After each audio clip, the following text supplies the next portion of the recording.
This is Christian Sabo, owner and creator of Pigeon Busters in Toronto, Canada. He built a unique career out of helping people deal with their pigeon problems.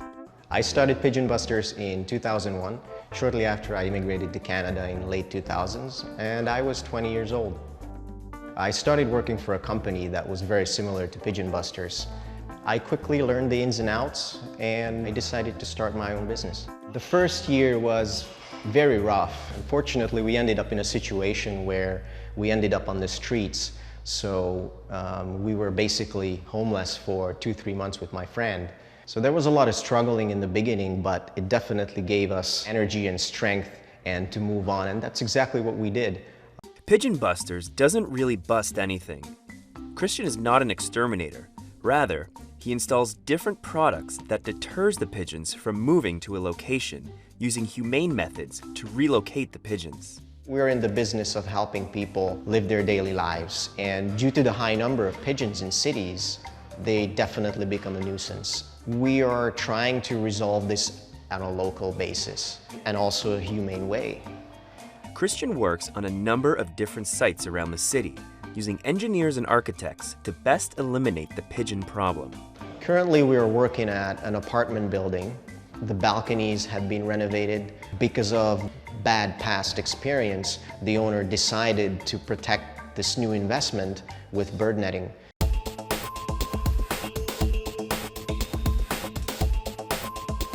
We're going all the way up to the top, 21st floor.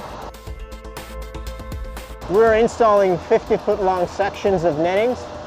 So we have to join them together at approximately every 5 floors.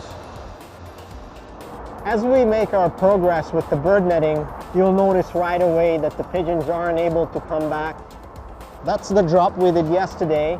That's already has the netting up. You'll be able to notice that there's much less activity already.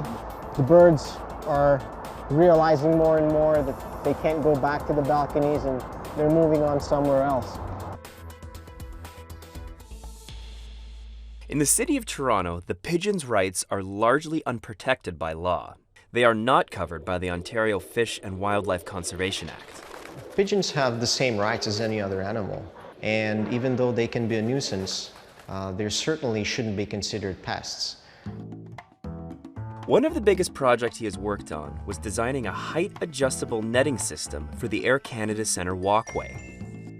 The ACC walkway was a very cool project. The walkway was designed to slide sideways. Our primary goal was to install a barrier on top of this bridge that would prevent pigeons establishing their habitat there. We had to come up with a system that accommodates this mobility of the bridge.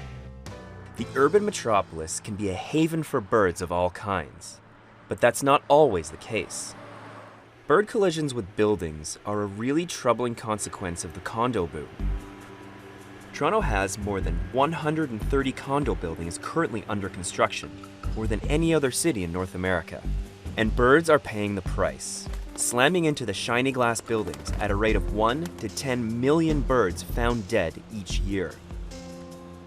The glass reflects a lot of the vegetation, and so the birds can mistake the vegetation and collide with the glass. In the last years, my consulting company teamed up with Ornilux. Ornilux is a bird-friendly glass that has a UV pattern that reduces reflections and makes the glass surface visible to birds. It's this sort of innovation and new technology that will let birds and people happily coexist in urban centers for years to come.